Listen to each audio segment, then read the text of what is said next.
Bismillah ar-Rahman ar-Rahim.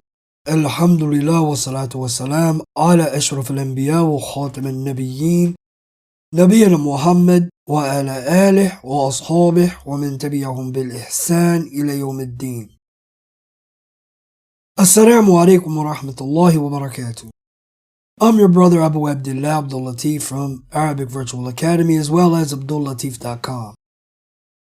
And we're welcoming you to another video for our series, Basic Arabic Principles. Today, I want to discuss with you an issue surrounding this topic called Harful Jaar. We're going to call it a topic because some of you are having some small problems with this, I've noticed. And again, this is another general principle that if you take it, you can run with it. And you're going to find, as long as you know which word is a harful jar, then it will make the situation very easy for you. And we're going to start off in the beginning. The harful jar is something that's going to go before an ism. And we said before, an ism is what? An ism is a noun. Tayyib. Now, these are words that are going to be put before a noun. And we said that the asl for right now of a noun is that it's either going to get a dhamma or a dhammatain. It's going to be marfu'. We haven't talked about the other alamat, so we won't touch on that just yet. So for right now, we're going to say that the asl of a word is either it's going to get a dhamma or a dhammatain. Tayyib. And we said that this dhamma or dhammatain is not going to change unless something comes to change it. Well, guess what? This harful jar is going to come and change it. It's going to bully it. What is it going to do? It's going to take this dhamma or this dhammatain and it's going to drag that dhamma or dhammatain down. It's going to make it either a kasra or a kasratain. What do I mean when I say this? If the word, for example, was al-baytu, it has a dhamma there. You notice? Al-baytu. If we put what's considered to be a harful jar in front of it, tayyib, or a preposition in front of it, what it does is it takes that dhamma and drags it down. Because there's only one of them, it's going to drag that dhamma all the way down. It's going to turn that dhamma into a kasra. Why? Because of that harful jar that's in front of it.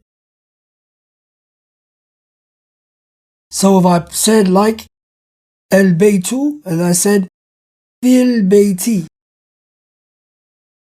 because of that fi in front of al-bayt, no longer do we say al-baytu. We don't say fi al-baytu.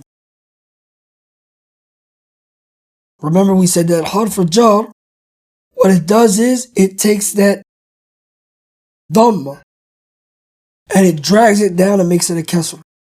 Simply because that word came in front of that ism. You understand? Just like if we had the word baytun, a house, we put fi again in front of this.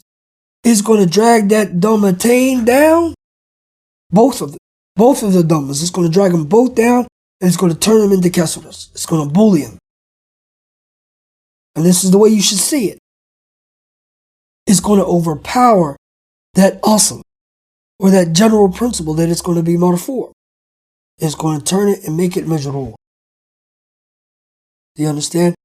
And it really is that simple. Understanding that it's either going to take that dhamma and turn it into a kasra, or whatever that the marking is on that.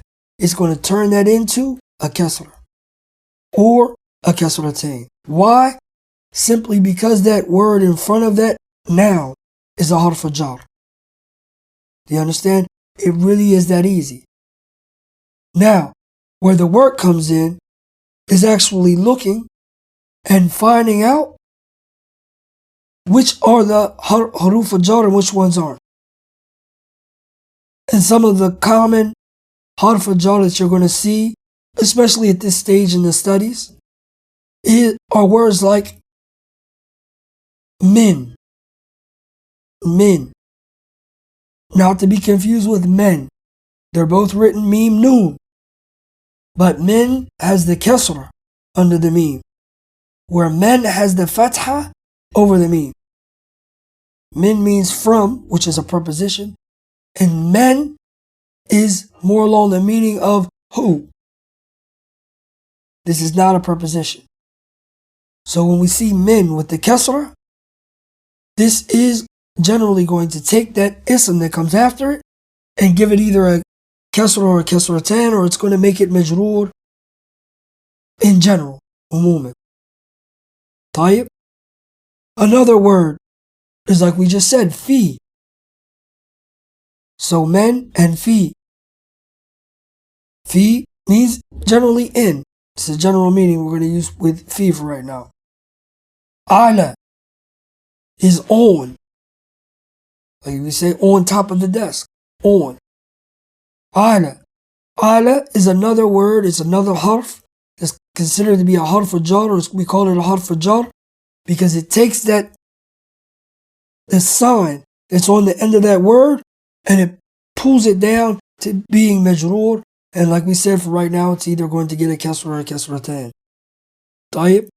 As well as ila. طيب. Meaning to.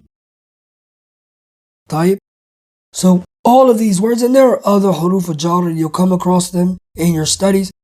And just know that anytime your instructor explains to you that this harf al-jar is what? Or this word is a harf al-jar, that this is the meaning.